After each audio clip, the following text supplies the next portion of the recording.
Hello, and welcome to Reimagining Love. I'm Dr. Alexandra Solomon.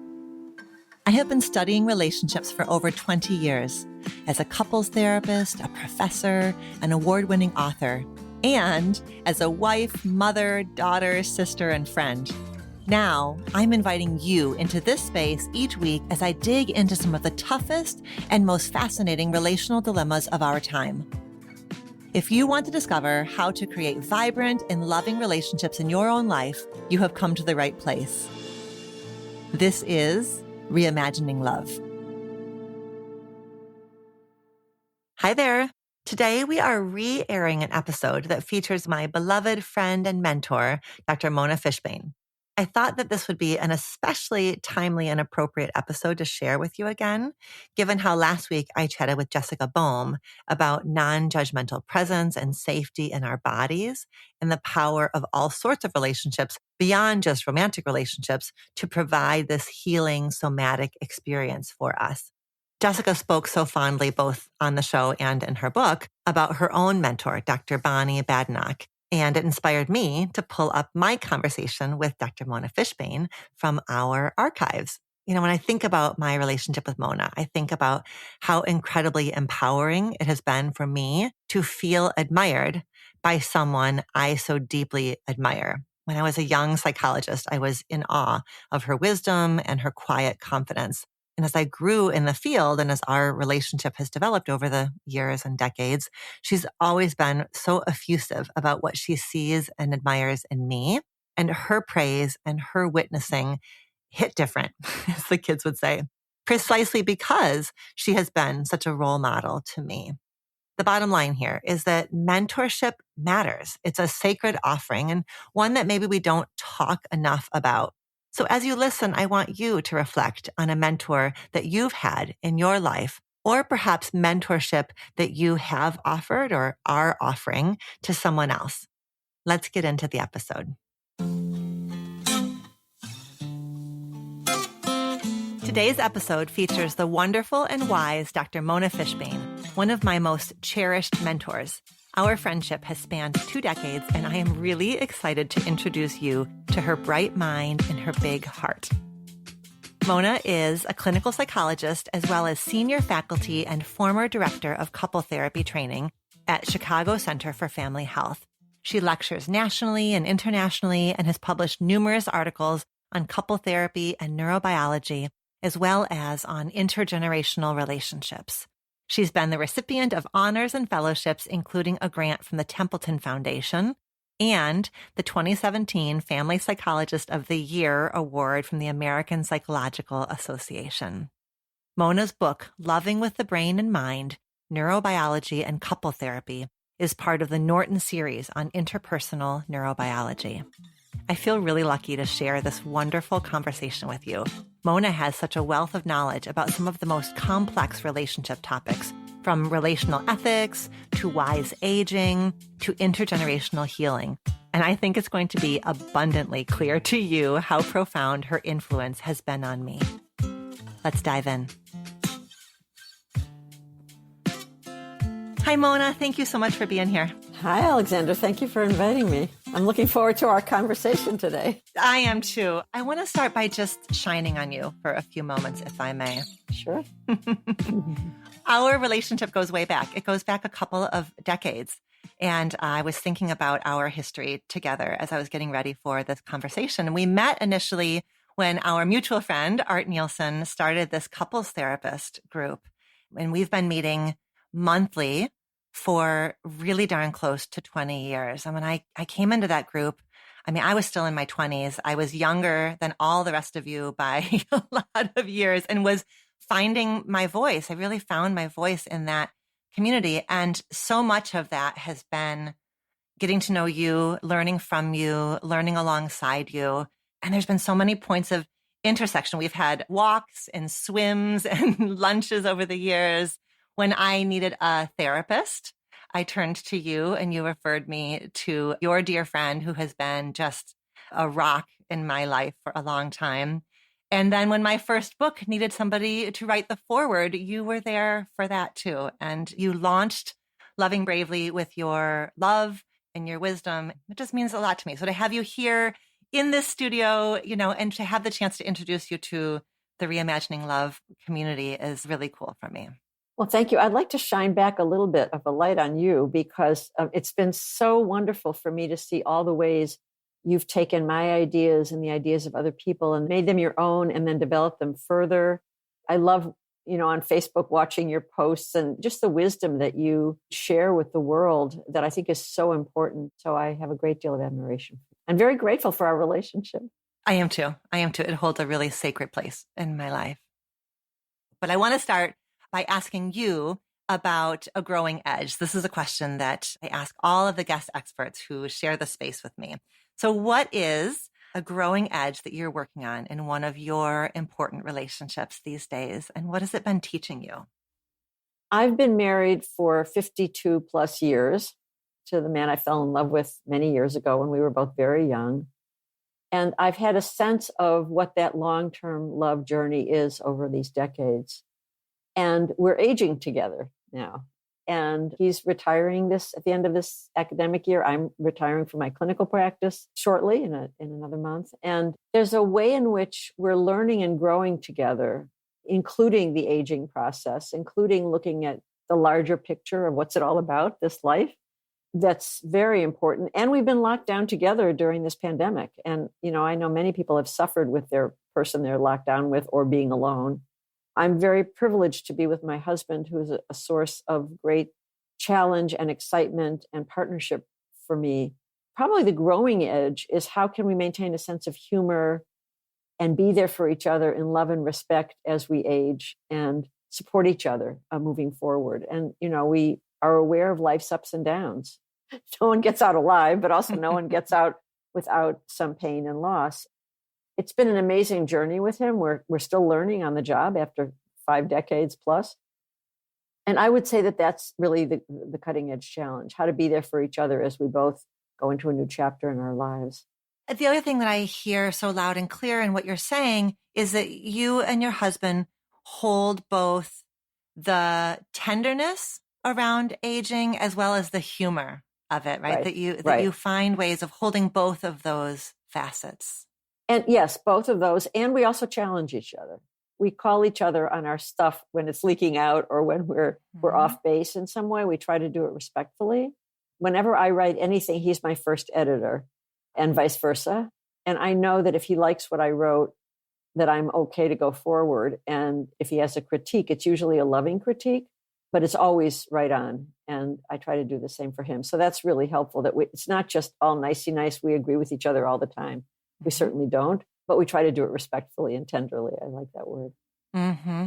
That's part of how the two of you, I imagine, keep energy in the system, that you're playing with intellectual ideas back and forth and you're moving between mundane conversations about the dishes in the sink as well as more philosophical or intellectual conversations. Right. So, for example, I don't want to go too deep into the weeds of all my learning, but I'm doing what's called Daf Yomi. It's a page of Talmud a day that many Jews around the world are doing. It's a 7.5-year project. And I start with an email summary, and then I go listen to the podcast or two. And then I come to him and I say, you will not believe what's on the Daf today.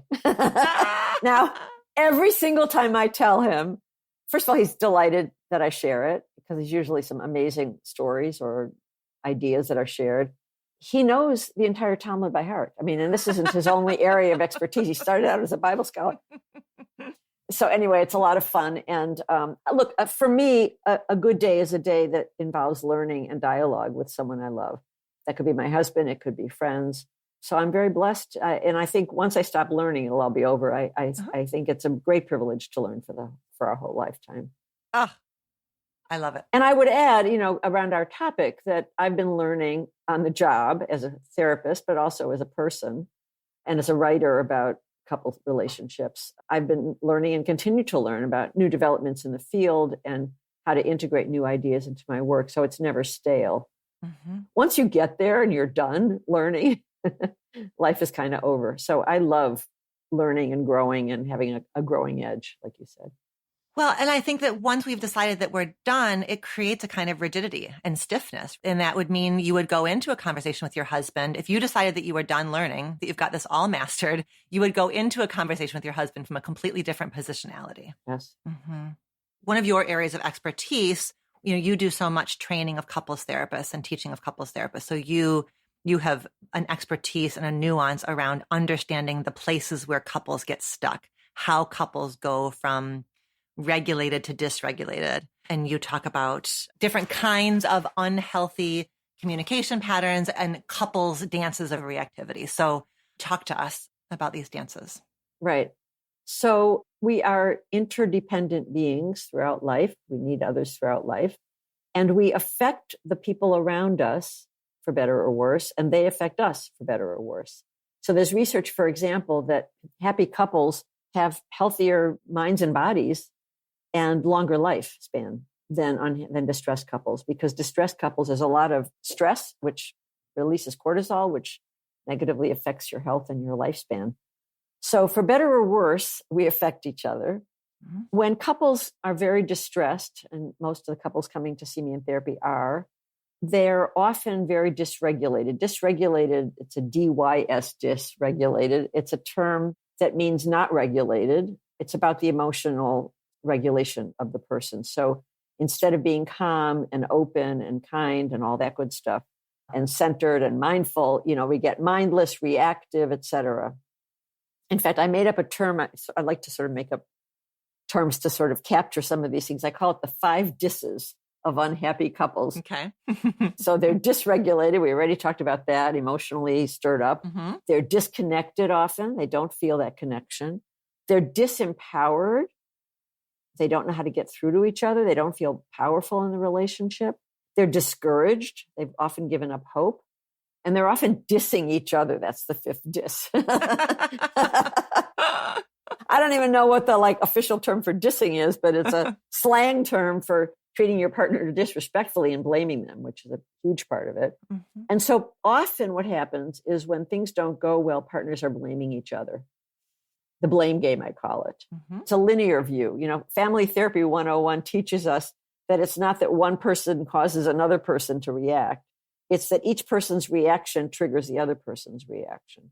There's a circular quality to it. And being able to help couples look at how, let's say, she pursues, he distances, or she criticizes, he defends, and it could be the other way around, of course, is actually a dance they do. So the more critical she is, the more defensive he is, right? Or the more he pursues her, the more she withdraws if they're in that dance.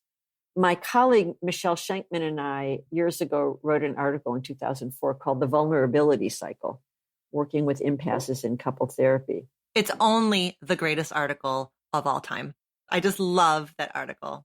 Well, thank you so much. Michelle and I labored over it. We had taught together for 10 years at the Chicago Center for Family Health. We trained couple therapists. And then we were on the phone for 2 hours a day for 2 years. I mean, we really labored over that article. Mm. And what we try to do is to show the cycle of, let's say, criticize, defend, or pursue, withdraw, or any other dance that couples are doing with what we call the vulnerability cycle, in which we not only look at the dance itself, but what's behind the dance? What's the backstory for each partner? We call it survival strategies. For example, why is she critical or pursuing? Or why is he defensive or withdrawing? Mm-hmm. First, we look at the survival strategy is that behavior. Yep. And often it's about how people learn to navigate in their family of origin. That's right. Almost always. Sometimes it's a cultural trauma that informs how we get stuck in these relationships.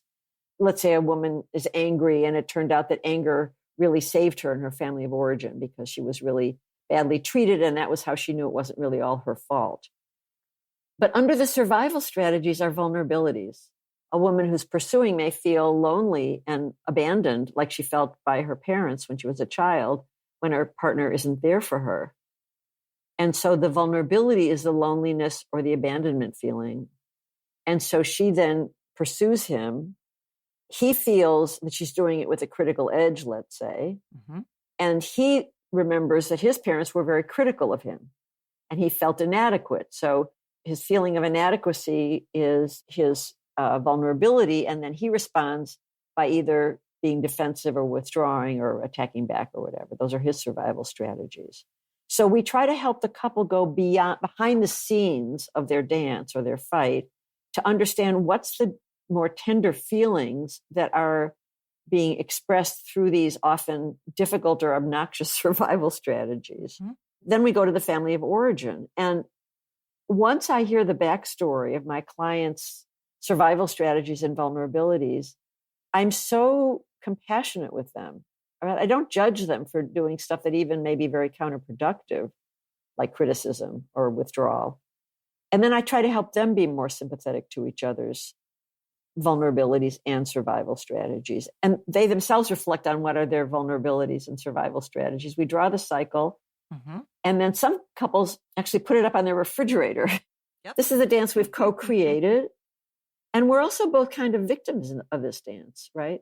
But instead of blaming the partner for what's happening, people are taking more responsibility and being more thoughtful about how they're co-creating this dance, even though that's not what they want to be doing.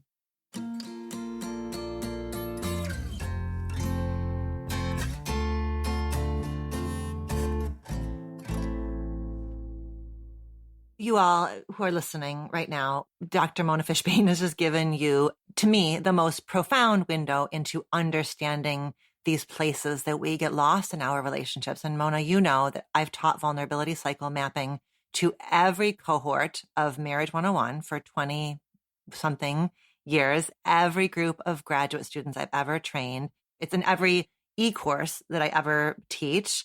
I've taught it to thousands and thousands of people because it is the most helpful way to move from, just as you're saying, that finger pointing, because our survival strategies, they can be a bit icky to look at, right? When our partner moves into a survival strategy, we can get critical of these places that our partner ends up going until we understand why they go there, all of the context that puts them at risk of going there. And as you were saying, I've never met a vulnerability that I can't have infinite compassion for, right? The vulnerabilities that we come into relationship with warrant tremendous compassion from ourselves and our partners, but we are at risk of losing sight of our own and each other's vulnerabilities when all we do is focus on the survival strategy, the criticism, the defensiveness. Right. And I think that one of the things that I do also is I help partners articulate their feelings from the vulnerability rather than from the survival strategy. So if she says, I'm feeling lonely and kind of out there without you here, I really would like more time together. That's very different from you're never around, you're so selfish, you're married to your work, you're a blah, blah, blah with a name. And when we speak from vulnerabilities, I feel lonely, I'm scared, I feel inadequate when you criticize or whatever, that tends to call forth compassion and empathy from the partner. When we attack them with survival strategies, that elicits defensive-ness and counterattack or shutdown. So we get the opposite of what we want when we come at our partner full guns blazing or with survival strategies. So a lot of this is about helping people understand their inner process, their inner needs and yearnings that are legit, and helping them get their needs met more successfully.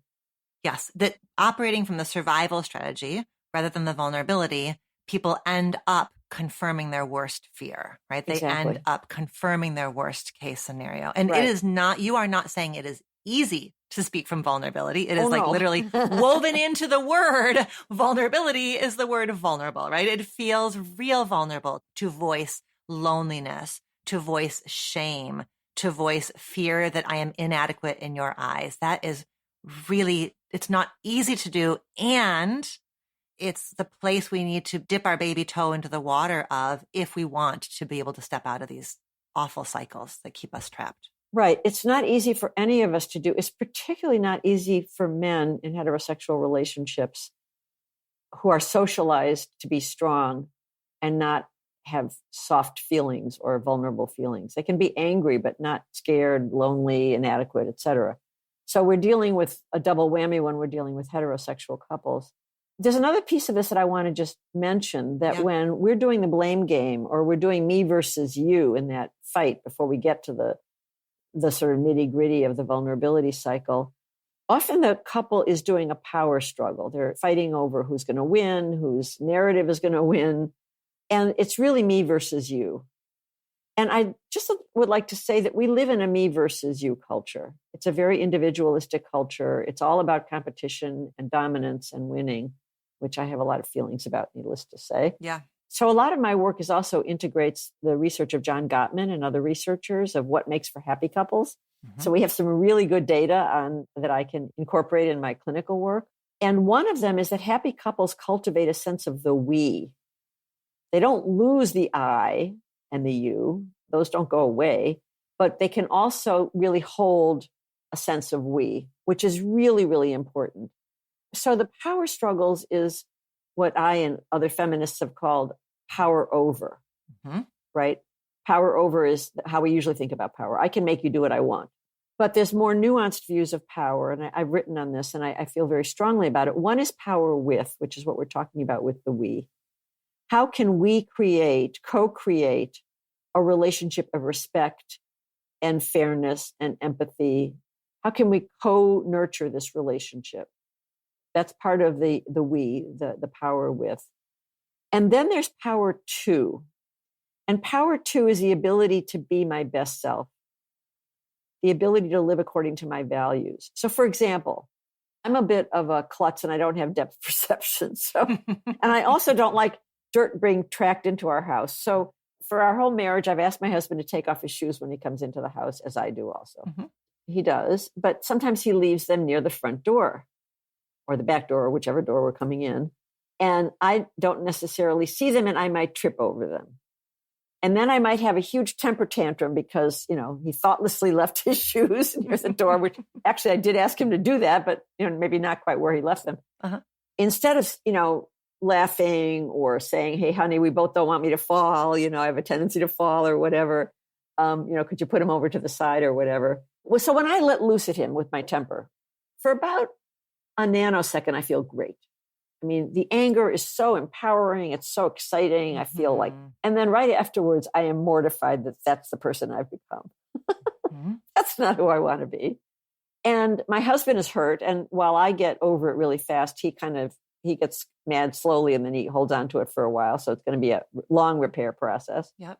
And also, I don't want that relationship. I don't want a relationship where I'm constantly, lashing out at him or vice versa. So I think about who I want to be in this relationship. And when I'm in my best self, and I can pull this off, and I'm doing better at it over the years, mm-hmm. I can choose who I want to be in this relationship and how I want to be. And that's power to, the power to be my best self. When I talk about power to, power with, and power over, we're talking about the larger issue, particularly power to and power with, is what I call relational empowerment. How can I have the power to be the person I want to be, hopefully get my needs met and know how to articulate my needs to my partner, be authentic in my voice, and make room for his voice as well. And so that's what I call relational empowerment, which I think is really, really important. Mm-hmm. Mm-hmm. There's so much in what you're saying. And I love that you are reminding us that we get to choose who we are in our relationships. And part of why we practice emotional regulation, pausing before we fly off the handle, is not just to spare our partner, but it's also to spare ourselves, right? To cultivate that sense that I deserve to feel really at ease in my own skin. I deserve to look at myself in the mirror and feel like I'm somebody who can meet my own expectations for how I show up. And that when we do have that like fork in the road and we choose power to, I really want to make sure that we like land that, like that we just put a hand on our own hearts and say like, look at me asking for what I need rather than flying off the handle. Like, look at me meeting this challenging moment differently than I used to be able to. Absolutely. And also co-creating a relationship of love and compassion and trust as opposed to anger and blame. You mentioned the fork in the road. I actually want to talk about that for a second, if it's okay. Yeah. It's a term I made up in the middle of a session with a couple. It's actually in my book. It's Eric and Lisa, this couple who are exemplifying everything I'm writing about in my book. Okay.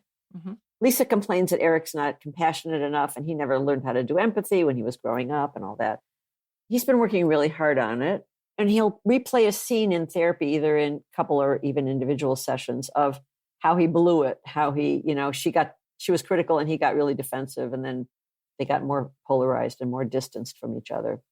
And I kind of work with him to imagine a fork in the road, right? Where she's critical and he has, let's say she says to him, you never help in the house, you're never there for me. And the well-worn path, the old automatic habit for him is to get reactive and then go to his study and slam the door for good measure, right? To basically, and that makes her feel abandoned. So it's really bad. But we've worked on what else could he do in that moment. Now, this is retroactive in the session. And he thinks about it and he says, I could really hold her pain and I could just be there for her instead of running around, doing what I've done my whole life, going down that old path. So I literally have him imagine a path, like a fork in the road in a forest, going down the old well-worn path versus this new path. One day he comes to me in a session and he says, we were in the basement and she was complaining again about how I don't help her and whatever. She was doing the laundry and she was mad that I hadn't taken the stuff out of the dryer. And I started to feel agitated and I started in my mind to be ready to go down the old path. And I thought about our work and I took a breath. They took the pause. And I said, Lisa, tell me what I can do to help you right now. I want to be there for you. And he said, she melted into my arms. Oh my God. As he's telling the story, we're all crying. Of course you are. Because, oh my God, what a moment, right? Because it was after the fact, we were always like redoing the scene. Sure. How could he have done it differently? And Sure. the same thing, of course, with her. But in the moment, he brought the fork in the road to the basement. That's right. That's right. I love it. And that's choice. That's choice. And he got the goodie of being able to notice and land that when he made a different choice, she had a different response. Exactly. So it was like he got the pride of getting to watch your face light up when he told you the story. He got the pride of his own, like, holy crap, this stuff works. And he got the most important prize, which was Lisa softened, right? And he could feel effective. He could feel like, oh my gosh, there are things I can do to make a difference. Because so often in that dance, the way we feel is like, nothing I ever do is good enough. Nothing I ever do is enough. Exactly. The dance just keeps on going. Could I say a couple words about choice and habits? Because I think it's very relevant here. Mona, you can say whatever you want, really. I'm just here. Okay. I was in my career, I was, tootling along as a couple therapists. I started writing articles about it. And then in 2004, I went to a neuroscience seminar and I was blown away, totally blown away. I was like, oh my God, my mouth was open the whole time. And I had my hand up the whole time. I was like a neuroscience virgin in that class. Everybody else knew something about neuroscience except me. I was like totally excited. So I went back and I started reading. And then I trained with Dan Siegel, who was my mentor and wrote the foreword to my book.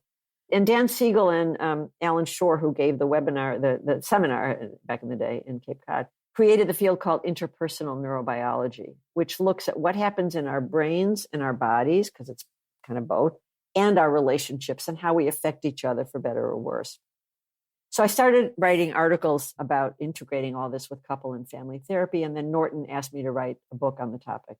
And it took me 4 years. And then my book came out in 2013.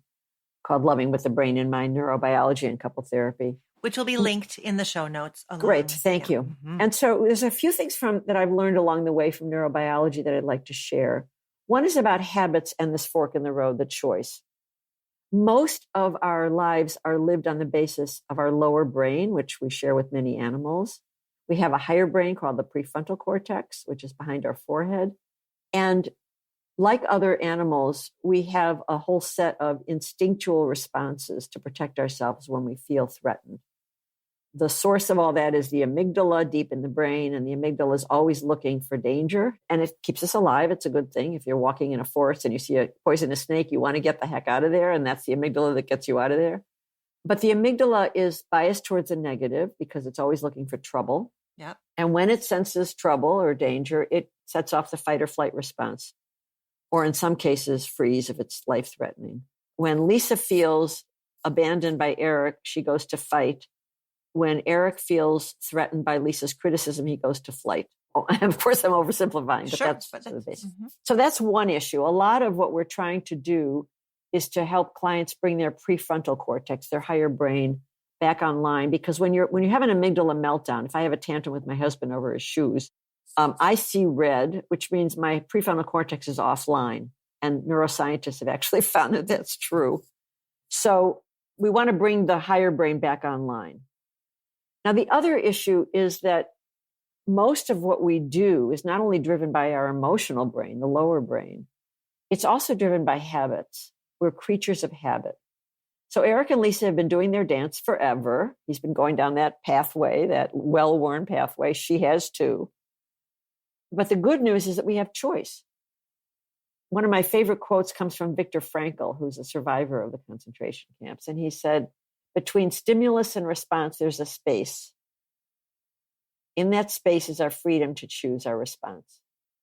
And I just love it. We're not rats in an experiment where, we get zapped and then we do whatever the response is, or we get a treat at the end and so we go for the response. We're people of choice. Mm-hmm. We can have that fork in the road. But it takes a lot of thoughtfulness to really bring that in. And a lot of what we try to do with mindfulness training and other techniques is to help people pause and think about their values, think about who they want to be, like I tried to do with the shoes on the door, so that we actually have choice and are not just going on automatic pilot, which I think is really important. It's really important. It reminds me of what you were saying in the beginning, that list of social connectedness and movement, nutrition is part of it. Like there are those things that we do in the background also to set the stage so that we have more capacity to hold steady and be a bit less reactive. And for all of us with 2 years of a pandemic and an incredibly uncertain world, our zone of tolerance is certainly more narrow, which just means that all of those practices that we do, we have to do them every day, really, to maximize the chances that when we are at that fork in the road, we can remember this conversation. We can remember to pause. We can remember to hook ourselves back into our values. I totally love what you're saying, because I think that we need to prepare for those moments when we're likely to get triggered. And I'd like to also address how the family of origin fits into all this and the triggers. We want to cultivate mindfulness and intentionality. Who do I want to be in this relationship? And if we do that ahead of time, and we do that often in therapy, then we prepare for those moments when our amygdala is going to get all revved up, when we're going to get reactive. And how to prepare for that fork in the road. How to prepare for those moments when we're likely to get triggered so that we can calm down for a moment, take a deep breath, put a hand on our heart, whatever we need to do, and then choose to be our best self as opposed to, just get reactive and triggered. Because I think a lot of the times, partners are blaming each other like I'm a victim of you. Right. But I'm also a victim of my own reactivity. Mm-hmm. My amygdala is making me do stuff that I'm going to regret. Mm-hmm. And it's not going to get me what I want in this relationship, right? Mm-hmm. Yep. Does that make sense? It makes total sense. It's why, the neuroeducation that you're talking about here is really important so that we understand ourselves. I think it also takes some of the sting away. It's not that you are a terrible person. It's that we are all, just the way that you described, this is like our collective hardwiring. This is part of why we get to be here having this conversation, because we and our ancestors had amygdalas that kept us safe. So it's this complicated both and of This is a part that we need. And now we do also have this prefrontal cortex that we need to cultivate. But there's something that in that way of framing it, it takes some of the sting away that can create shame. That why do I have a hard time with this? And then that can make it harder to practice new habits, right? We can sort of feel defeated or helpless or too ashamed to even try. I totally agree with you. And I think that's why what I call neuroeducation, it's kind of like psychoeducation, is actually de-shaming for clients. Mm-hmm. We all have an amygdala. So sometimes if someone's getting reactive in the session, I might say to them, of course I want to hear what's bugging them and help them articulate it better. But I might say, are you curious what part of your brain is activated right now when you're so upset? I love it. and they might say, yeah. And I'll say, well, it's your amygdala. And I give them a little teeny, Neuroscience 101 lecture for 3 seconds. And I explain about the amygdala. And it's very de-shaming. And I say, everybody has an amygdala. We're all in this together. We all have to know when to use it wisely or how to tame it. And actually, some people talk about this like you're an amygdala whisperer, like a horse whisperer, right? And what we know is that when the amygdala takes over the brain, when you have one of these anger attacks or whatever, the prefrontal cortex goes offline. The neuroscientists have found that. So, like, how do you recover? Well, you need to really have techniques to recover your best self and bring what I call prefrontal thoughtfulness to amygdala reactivity. And certainly it's possible to do, but we need to give our clients tools to do that. And by the way, when I do this de-shaming, like we all have an amygdala, that doesn't get the client off the hook of like, okay, I have an amygdala. I can just let it rip. It wasn't me. Right. It was my amygdala. Exactly. Because we also all have a prefrontal cortex, which allows us to be our higher self. So it's de-shaming, and it's also inviting a responsibility.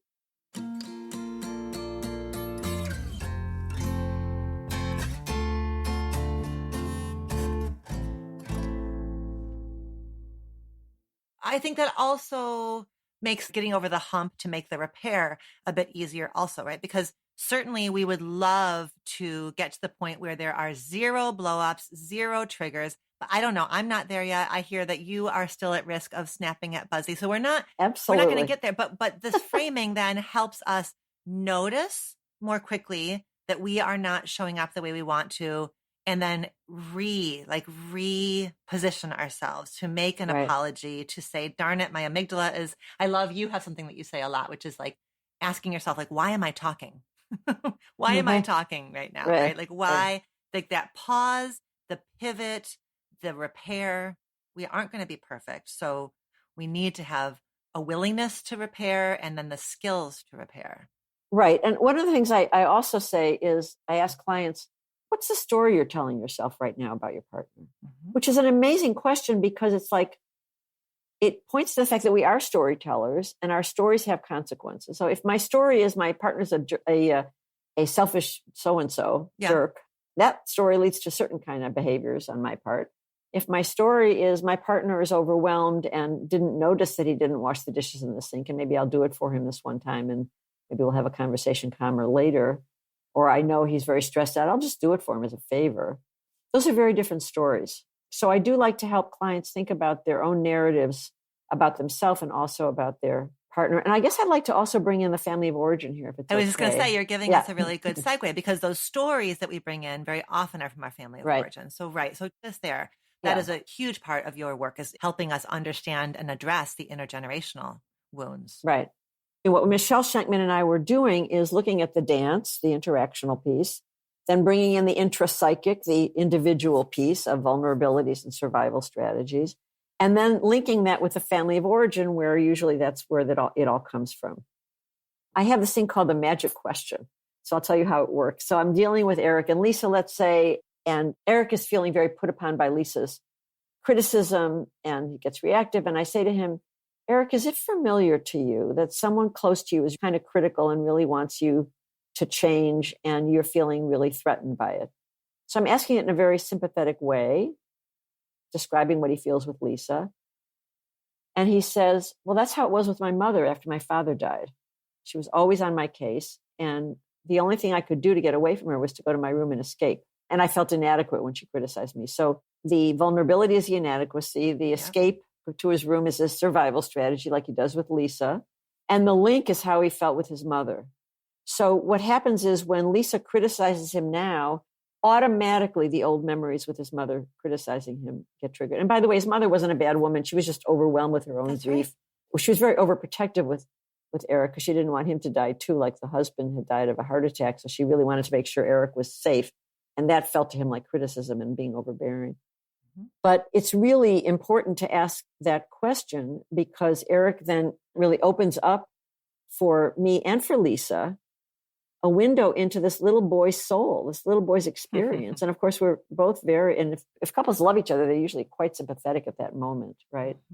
And then I ask Lisa, is it familiar to you that you're feeling so alone and abandoned in a relationship? And then she talks about how her father, when he got drunk, was verbally abusive, and he would scream at the daughters, and the mother couldn't stand it. And so she'd go to her room and get depressed and shut the door. And so Lisa felt very abandoned by her mother and let down by her father. So when Eric goes to his room and shuts the door, it's just like her mother did. And here's the neurobiology behind all that. The amygdala not only looks for danger and sets off fight or flight when there is danger, the amygdala also processes and holds the emotional components of old memories. So those old memories of Lisa's abandoning mother and abusive father and of Eric's critical mother are in the amygdala, essentially, and they get re-triggered when Lisa criticizes him or he withdraws from her now. That's kind of how it works. So I call it the magic question because it's kind of like open sesame. It's like a magic question that opens up the conversation. Instead of blaming each other, they're each hearing how the other was hurt in childhood. If the couple has some love left for each other, usually there's some tenderness towards that young child, which I think is really important. But I want to say, unlike some therapists, the goal here is not to leave the blame with the parents. Like, it's not your fault, it's your parents' fault, which a lot of individual therapists, I'm afraid, do. They encourage sometimes cutoffs, et cetera. Right. And well, look, in very extreme situations of ongoing abuse and danger, you don't want to put yourself in harm's way. But a lot of people spin stories about their parents that are very, very damaging and very pathologizing. The other piece of my work, of my passion, in addition to the couples and the neurobiology, is intergenerational relationships. I've been influenced a lot by Murray Bowen, one of the founders of family therapy, and Ivan Bojar-Meninaj, another one of the founders. His contextual therapy has been very important to me. And Naj really focuses on healing intergenerational wounds, which is a lot of my work. What Naj claims, and I agree, is that we're not free to love and be our best self in our current relationships with our partner or our children if we're schlepping around old grudges and anger at our parents. You call it waking from the spell of childhood. Exactly. That we are often under the spell of childhood where we are thinking of ourselves as disempowered children and our parents have all the power. And part of this is really waking from the spell of childhood and becoming curious about our stories about our parents and their stories, and learning the backstory, learning what our parents' own journey was like, coming to see our parents as real people with their own journey, their own vulnerabilities and survival strategies. You talk about seeing our parents as our grandparents' children. Right, exactly. That's a quote from Michael Kerr. Think of your mother as your grandmother's daughter and get to know her that way. For me, that was mind blowing. It's like, oh my God, my mother was once a little girl. And it's really changed my whole view of my ancestors, including my mother and my father, as opposed to having resentments, et cetera. And often what happens if we're carrying around those old grudges, we may be collecting damages, but at the wrong address from our spouse or our children. One of the goals, which I think Norman Deutsch said this in one of his books, is that we want to turn ghosts into ancestors. So instead of being haunted by the family story or our parents or whatever, how can we see them more compassionately and be curious about their own journey, which I think for me is really, really important. In that crucible of allowing ourselves to grieve that we didn't get what we needed, right, and holding it right next to deep compassion for all the ways in which our parents were limited. Like, once we can start to hold that tension of grief and compassion, that opens us up, right? It creates such a deep heart opening. That's gorgeous. Absolutely. Totally. Mm-hmm. Right. I think very often therapists kind of take the easy road of blaming parents, and that keeps us from doing the work we have to do, which is blending the grief with the compassion so that we can step into something different. No, absolutely. I love your pairing grief and compassion. And the truth is, my experience is that when people do this intergenerational work, and often I'll have them do it in the context of couple therapy, I don't have time to go into all the details of how to do that, but I've written on that if people are interested in some of my articles in my book. But I find that there's a positive synergy, a positive kind of cross-fertilization of being a better person and more adult with your parents and your siblings and your family of origin, and being a better partner to your partner. Yes. That holding grief and compassion, as you put it, are really important skills in a loving couple relationship. Yes. Because our partners do let us down. Our relationships are not perfect. We have to absorb the imperfect and the grief of that, and the grief of maybe being hurt sometimes, even though we don't want to stay in a really toxic relationship. But relationships are complicated. Being able to be compassionate with ourselves and our partner while also being aware that we need to repair what's hurting is really important. And that's a skill that when you can navigate that with your family of origin, you're much better able to navigate that. And also, when you heal some of the wounds with the family of origin, you're not looking to your partner to heal all your wounds for you anymore. Well, because that's right. It's not that we put at our partner's feet, like, look at what my mom did to me, so therefore you can't do that to me. Like that's ineffective, right? Our partner cannot heal what we went through. And at the same time, like, I'm thinking about a couple that I've been working with, and as we've been doing this work, he's now developed a mantra for himself where he says, I want to be the love that she's always wanted. That's how he wants to be with her. He can hold tenderness for the little girl that she was, and he can offer something different. It's not to make up for it. It doesn't take it away. It's not his responsibility. And yet at the same time, he feels really empowered to be for her, a kind of connection, a kind of attachment figure that she hasn't had before. Which I think is really lovely on his end. And on her end, hopefully she's done her family of origin work. So she's not demanding that he be the perfect love that she never got as a kid, because that's really a trap. That's right. It's a combination of our doing our own work, being our own best self, and being there for our partner. It's a very important kind of back and forth of self-regulation and co-regulation. But if we only look to our partner to heal all our wounds, we're going to be in trouble. We're going to be in trouble. We're going to be constantly disappointed. That shift has had to go hand in hand with her own individual work. That's a segue. I want to raise another topic here, which is the issue of relational ethics. It's an issue I'm working on right now. And it's about how what we do with our partner affects them for better or worse. And we know that in terms of the research on happy and unhappy couples.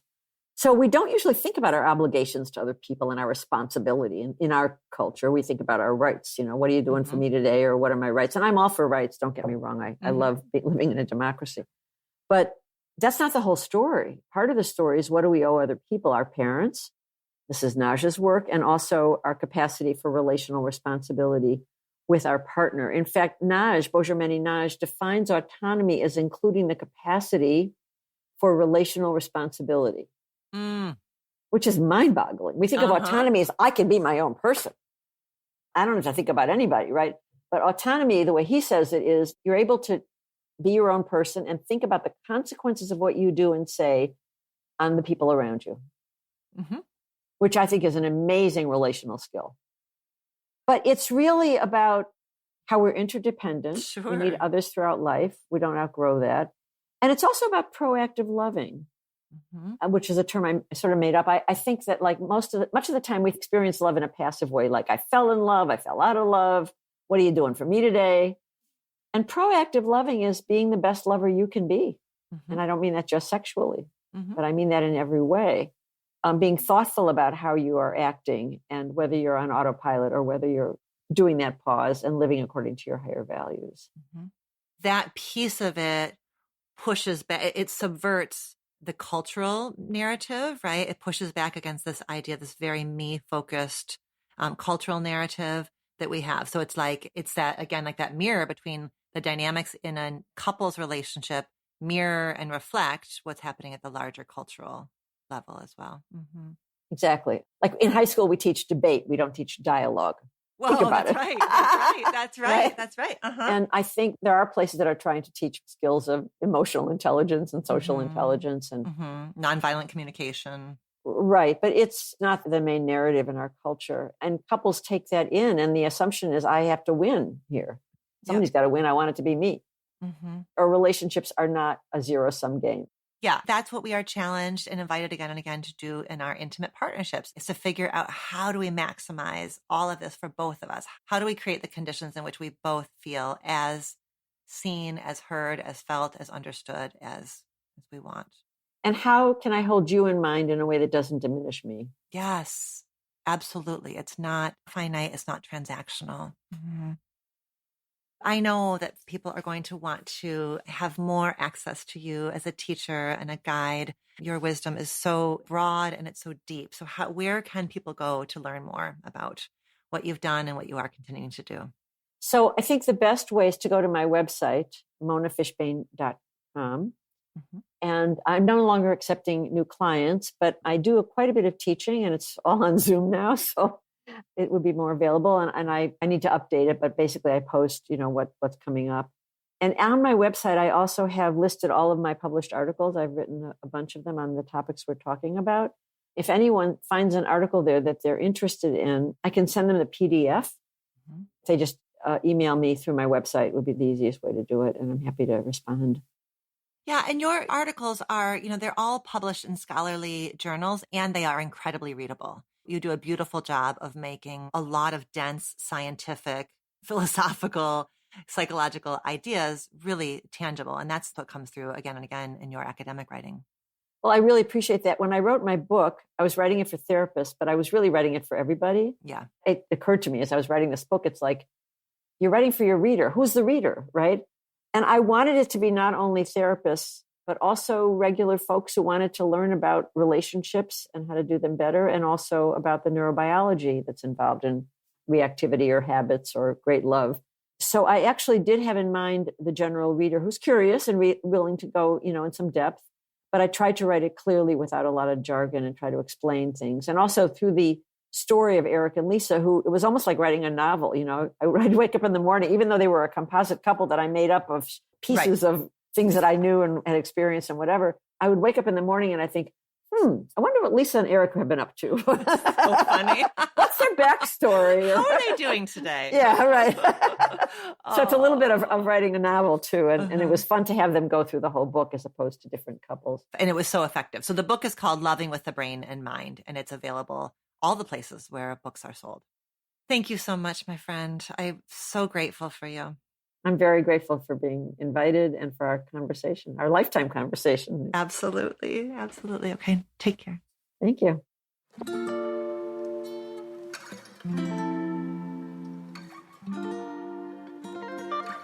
Thank you so much, Mona, for gracing us with your presence here on Reimagining Love. Dr. Mona Fishbane's work is so foundational to the field of couples therapy, and I hope that you will dig more deeply into her ideas and her writing, much of which is linked in the show notes. Until next time, be well.